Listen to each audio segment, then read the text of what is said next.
I'm truly grateful for that warm introduction.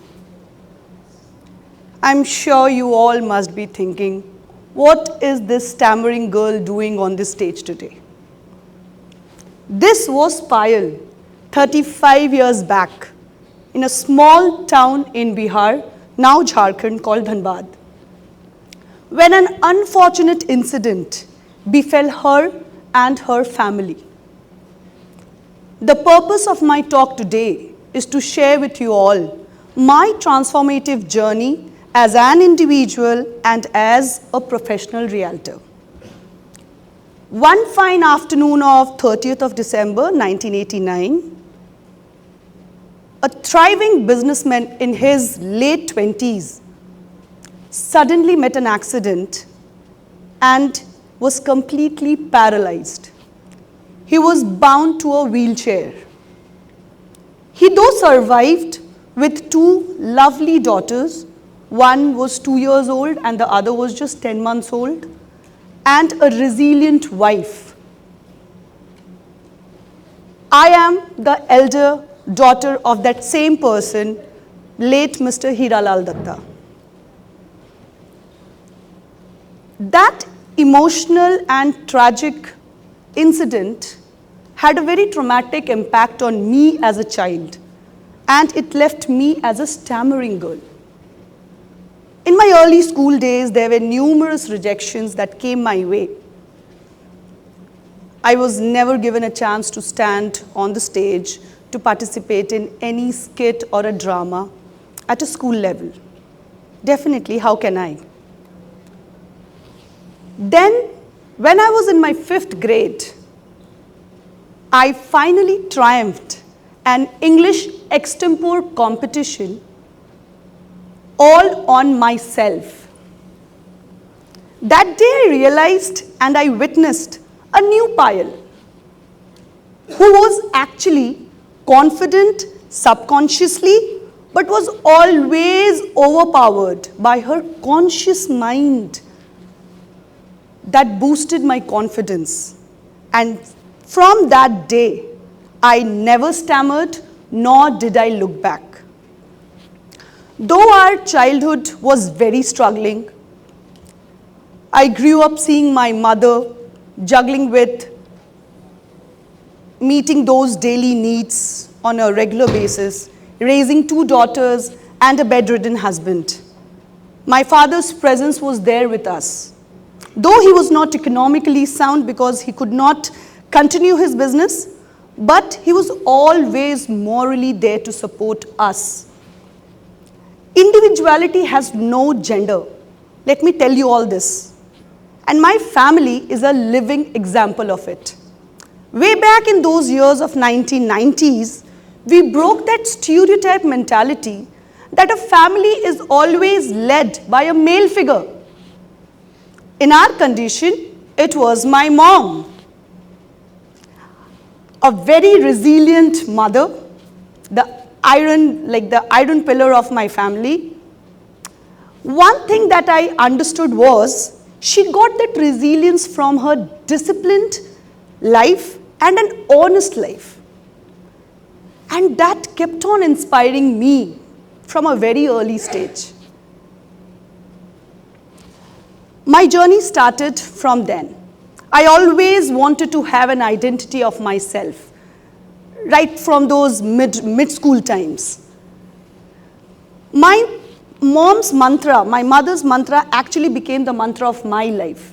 And to further enrich that, along with my academics, I chose sports and NCC as my extracurricular activity in my high school. Everything was going well, we were struggling, fine. By then I became an extrovert. I loved expressing myself, and I started to savor the taste of leadership and also started earning the trust and respect of people around me, which slowly evolved me as an individual who loved taking bold and authoritative, calculated decisions from a very early stage. When I was in class 11, suddenly my father had his first heart attack, and the ever-smiling hero of our life, we lost him. So life always took that unexpected, adventurous turns with us. Nonetheless, we were again smiling, me, my sister, and my mother. It was time for me to go into my formal education into a college. I have always been a mediocre student, an average, not a topper. But yes, brilliant in terms of sports and NCC. It helped me to get admission into one of the most prestigious colleges of India, Xavier's, Kolkata. I too brought several laurels to my college in those 3 years of graduation. Just to name a few, I participated at Republic Day Parade marching contingent in 2006, and I had the honor to salute the then former late President of India, Dr. APJ Abdul Kalam. Followed with, I went as an Indian delegate at Youth Exchange Program Singapore, 2006. From then, I was honored with NCC DG Commendation Card, which is actually a very high honor for an NCC cadet. And finally, for my overall academics and extracurricular activities, which sparked that leadership skills in me, I was awarded with West Bengal Governor's Silver Medal in the year 2008.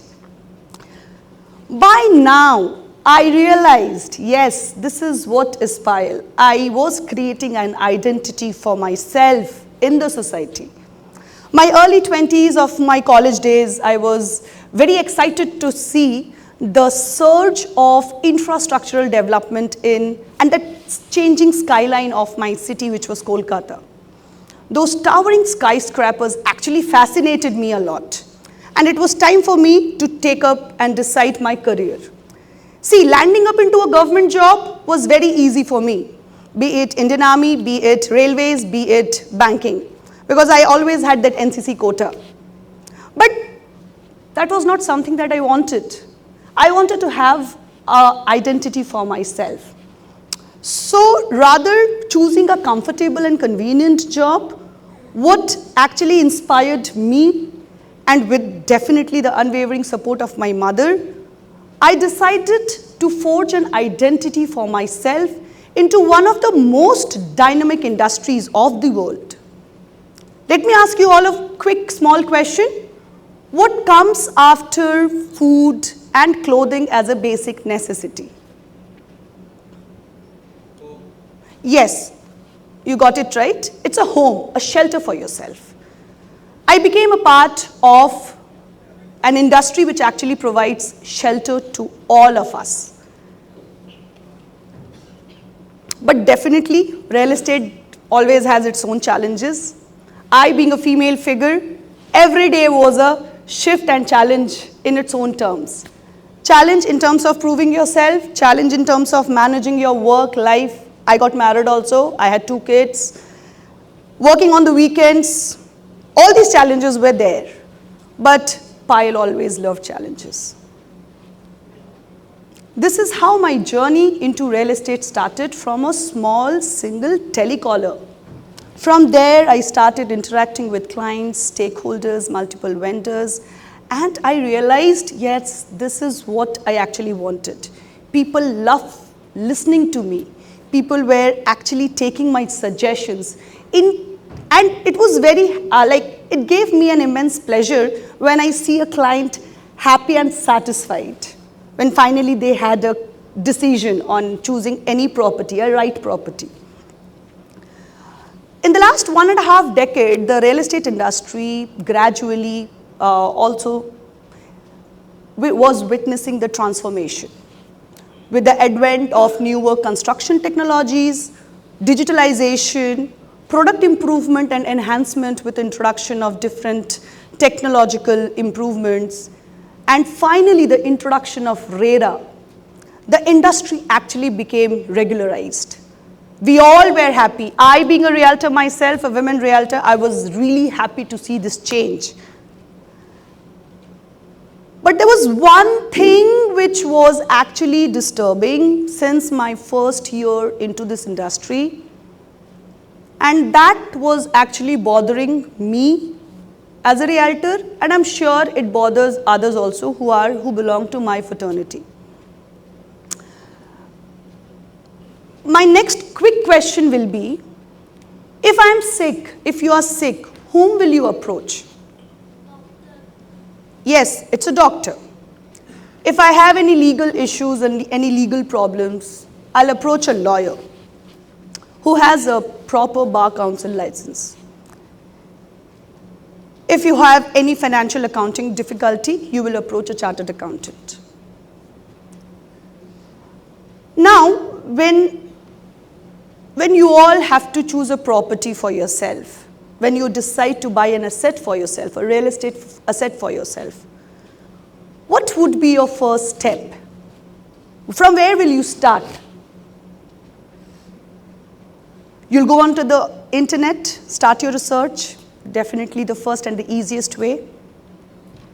Or maybe you'll definitely contact your friends, family, colleagues, and even bosses who can give you suggestions.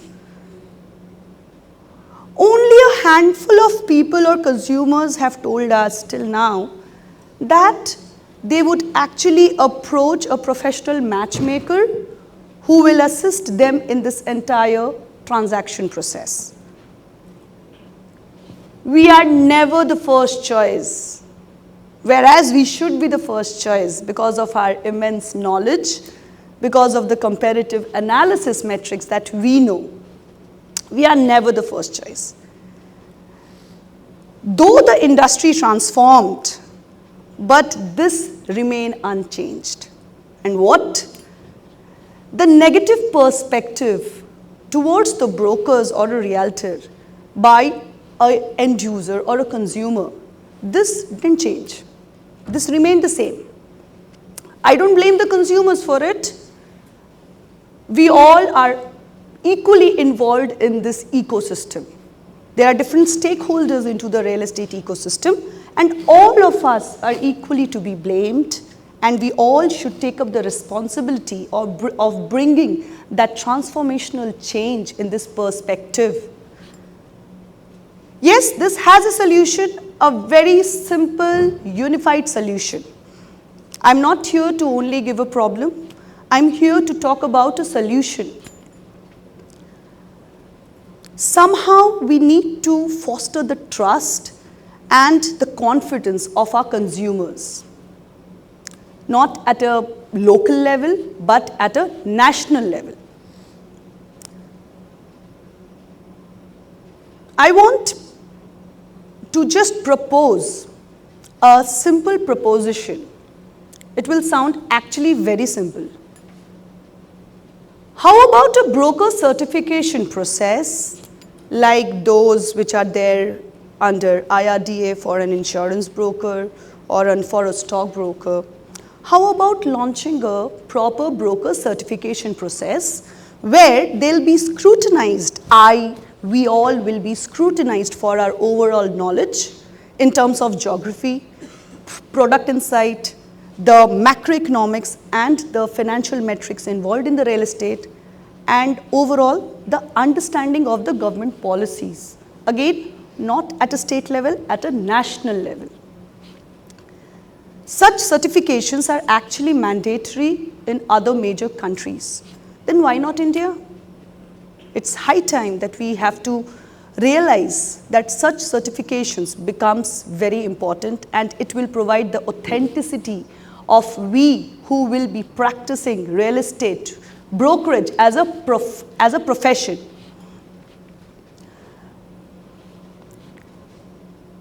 We can also actually launch a unified certification code in terms of code. And this code can be made a part of the transaction processes, the public documents that are actually available, so that we are also involved in any property transaction matters. We cannot just complete a transaction and then move out. We'll have to sail through the journey with our consumers till the end. So a unified certification code can actually bridge the gap between a consumer and a broker and will instill the confidence and foster the trust. I am standing in front of an open forum where I'm sure there are one of those bright minds, those technology Greeks, those engineers who are actually in look or in thrust of bringing up new products, launching something new. The startup ecosystem, as we all term now. Another idea, just as I propose, how about launching a marketplace or a unified platform where all these only certified brokers will be listed, and they will be listed and rated also on the basis of their performance and the public documents they have been involved in. And let us make that platform so transparent to our consumers so that they can choose from them whom actually they want to partner with, maybe a trusted partner that they will be confident to sail through this entire journey. I urge all the stakeholders involved in this industry to take up a stand and make this as a regular practice. I'm sure we all can do this.